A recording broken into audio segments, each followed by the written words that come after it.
What's up guys, Dixon here, ready to react to NYC forcing families to live permanently. Let's get to it.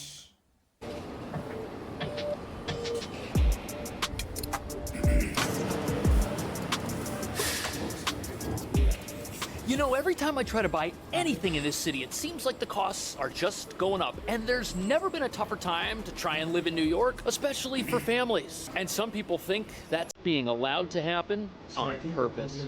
You ever think about leaving the city? Oh, yes. Mayor Adams says New Yorkers should feel relieved after 2 rounds of punishing budget cuts to all but the most essential city services. Well, if we had to do the 3rd rounds, it would impact garbage pickup. It would impact libraries. Here comes as Mayor Adams makes budget cuts to vital 3K and pre-K programs that are leaving a lot of families in a bind. The expenses of childcare have been astronomical. It's quite expensive. It's almost like paying another mortgage. She's not wrong. According to a new report, more than 80% of New York City families can't afford childcare. Family would need to make more than $300,000 a year on average. The mayor has taken aggressive action, but he needs to go further if he's going to stabilize the city's finances. Councilmember Robert Holden says the mayor's cuts to migrant funding don't go far enough. When does it end? I'd like to ask the mayor, when do we see an ending to this?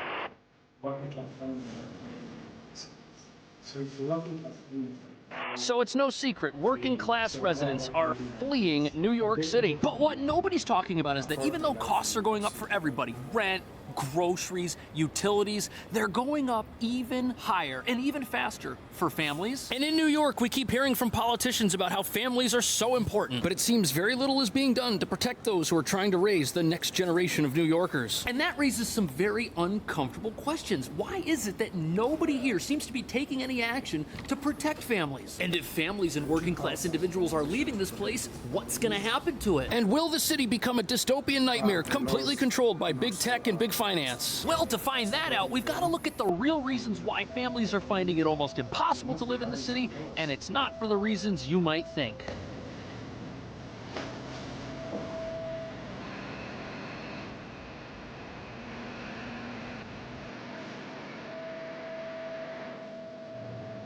So the price of groceries is skyrocketing in the city. That's a problem for everybody, but it's an extra problem for families, which nobody's really aware of. But to understand why, first, look at how much prices have skyrocketed for everybody. Food prices are up 23% over the last 5 years. And if that wasn't bad enough, groceries are 40% more in New York than other places. But on top of that, families with kids spend 41% more on groceries than families without. But even though that may sound excessive, it's not the real reason families are leaving. And you know what else isn't the real reason either? Rents like this for apartments that are 200 square feet. Look at that, $34.50 for a studio. A family that wants to live in the middle of Manhattan's gonna need $7 grand a month for an apartment. Now yes, housing and food are massive issues, but there's actually another problem facing families that makes both of these worse. And if this particular problem didn't exist, it might actually be possible for families to make it in New York. But sadly, that's not the case.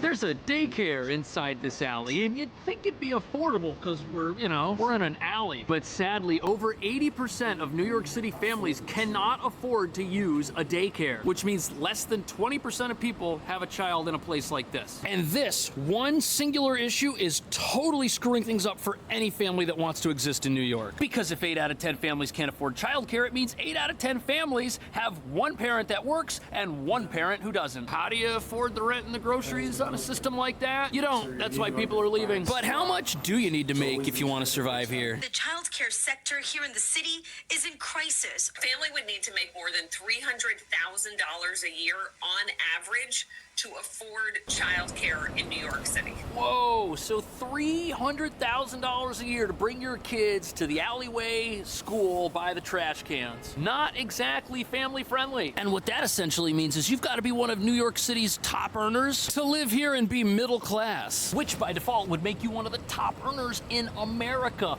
But what's also pretty interesting is that even though childcare costs are pretty much unaffordable, the providers themselves aren't making enough money to to stay in business, and they're closing. But even though companies going out of business in New York is nothing new, if childcare is already overpriced and the few providers remaining start shutting down, it's going to be nearly impossible to have a dual-parent household where both parents are working, and that's because at some point there just won't be any childcare providers left, and thus it's going to be very tough to afford things like the overpriced rent and the overpriced groceries. And what's crazy about that is, according to StreetEasy, it costs $16,000 a year for childcare, which is insane. And we're talking about a small kid who stays in a building and doesn't leave and just waits for their parents to come back and get them. But if businesses like this are shutting down and can't make it, even with the costs soaring, it means there's something else going on here which is really wrong that nobody wants to talk about. But in order to understand what the real problem here is, realize that most families are under the impression that after they can get their kids through the early stages, they'll be able to put them in school where the taxpayer-funded daycare kicks in. But for some reason, the city is closing down its pre-K and young kid programs as well. Almost 10 years ago, New York City made universal pre-K a reality. Next in line, 3K. But the 3K program has had some major cuts. The Adams administration has slashed the city's preschool budget by about $170 million in recent months. So, as of 2022, there are over 6% fewer kids under the age of 18 living in New York City. And if there are fewer kids living in New York, the city will pay for fewer kid-related programs. And look at this disastrous chain of events. First, you've got families leaving, which means there's no kids in the daycare programs. And if there's no kids in the daycares, those kids don't make it to preschool. And if they don't make it to preschool, they don't make it to high school. And if all the systems that support families end up closing because there isn't any business, it's just gonna get harder and harder for the families who try to stay, and then they'll have to leave. And even finding a low-cost private school here in the city is gonna run $500, $600, $700 a month. And that's on top of the rent for your apartment and the prices of everything you're buying at the grocery store. On top of that, even families who don't have young kids, they've got problems with the public school system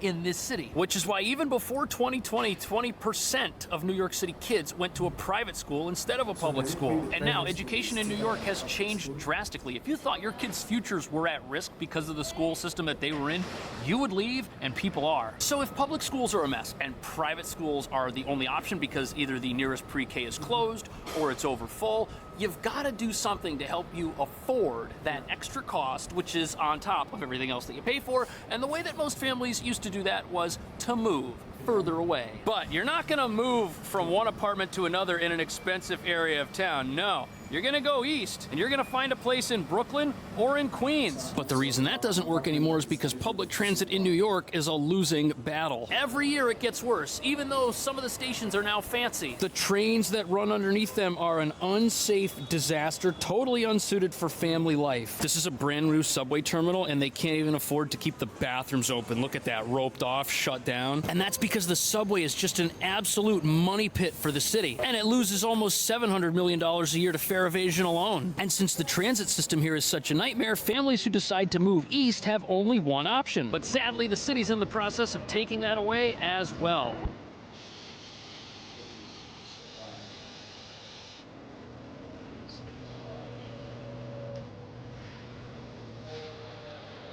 So for many, many years, families who were displaced from the center of New York City for economic reasons could always find refuge in an outer borough if they were willing to get a car. Yes, the rent would be cheaper, the car's a little more, but overall, people were still saving money, and they were still able to get places from a transit desert, which is what everything that's not Manhattan is. But now, the city has a new plan called congestion pricing, which is going to see toll readers popping up all over the city. Gray ones, black ones. Cars in popular parts of town are going to start being hit with a tax. Now, at first, it's just going to be in areas like this. Busy, high-traffic areas of the city, like downtown, are going to see a toll of $15 a day per car. But this is a huge problem because let's say you were to move to the Bronx or to Brooklyn to try and save money. Well, traffic in those parts of town is actually going to get worse. And after traffic gets worse in a certain part of town, what do you think the cure for that is going to be? It's probably going to be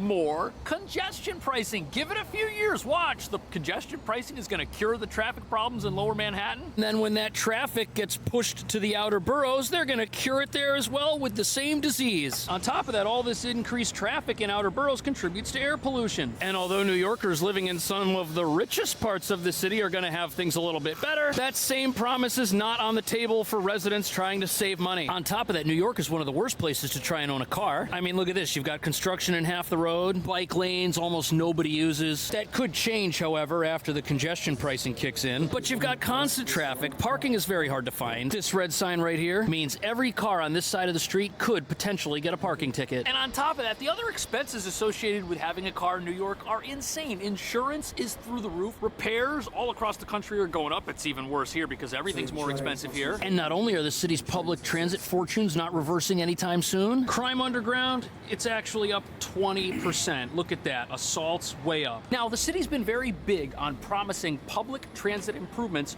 once congestion pricing ends up happening. But the problem is those improvements are going to take a long time. The subway's old and dirty, and it's going to take years to put in elevators and renovate things. And they've got to get the crime problem under control before any of that stuff can happen. And New York has a shortage of police. So it's doubtful how quickly New Yorkers will benefit from all of these promised improvements. But what's not doubtful is that everybody's going to be paying these congestion taxes on day one, even with no results to show for it. But the question that none of New York City's leaders really want to answer is, why are things so much tougher here, seemingly deliberately so as far as families are concerned? And it might be because the unfortunate answer to that is beyond their control.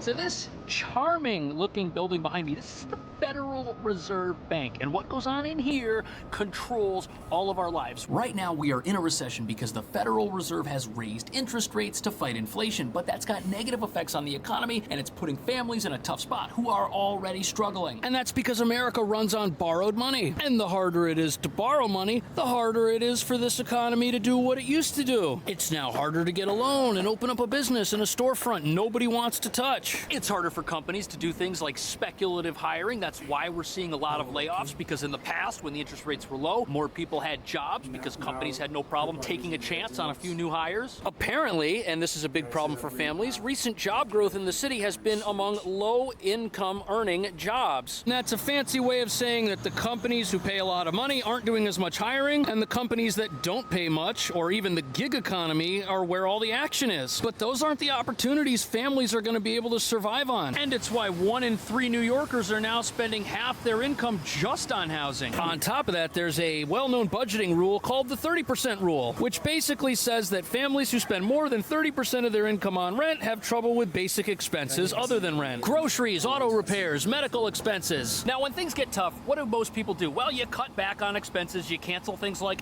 Disney Plus, you cancel Hulu Plus. But families, it's tougher for them to cut back because there are so many more costs that a family has, and some of these are non-negotiable, like groceries, for example. And people may try to go out and find a new job, but the problem there is that over the next 10 years, the city is predicting about 600,000 jobs being created, but it predicts only 200,000 of them will need a 4-year college degree, which means although things are tough in New York right now, they're only going to get tougher, and the job prospects are just going to get worse as time goes on. And what's making all this worse is the way the city has decided it's going to deal with this.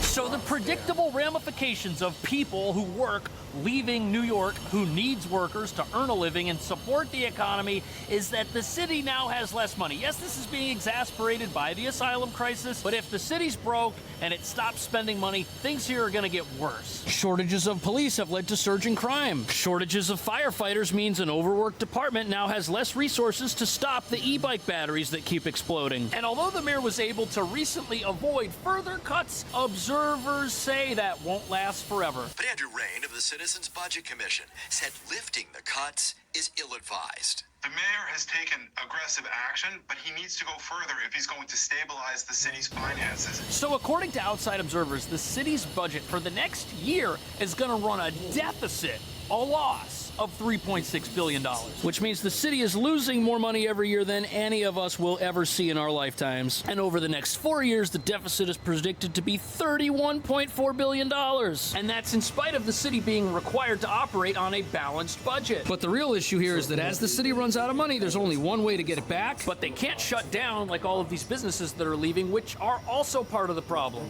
No, in this situation, the city's only options are to raise taxes or cut spending, or both. Raising taxes will be an obvious hit to families who are already struggling, but cutting services is also a huge problem, especially as the streets become less safe, and libraries shut down, and the parks get dirtier, and trash just piles up around us. All of these are things that are going to make families question why they're trying to remain here, especially when they're looking for a child care and one doesn't exist. And think about this, as crime goes up in the city, who's going to have the energy to put their life at risk? A middle-aged couple that's got kids? Let's face it, the only people moving here are going to be those that have a real sense of adventure, let's just put it that way. And those are probably people who recently graduated and used to live in a frat house. Those are also going to be people who move here specifically because the degree they acquired allows them to get one of those few jobs that's growing and still requires one. Maybe something in tech, maybe something in finance. But if that's the way that New York City is headed, it's just going to become a transient city where people live here for a few years and then disappear. And this has many people asking, why do we keep hearing about how important families are, while at the same time seeing very little action to help them? It's almost like the city's perfectly okay with losing its current tax base and its future tax base because families are gone. And maybe that means somebody somewhere decided New York's viable path forward involves a transient type economy. Is that really the path New York City should be taking? And why is it that politicians seem so reluctant to offer families a lifeline? Let me know what you think.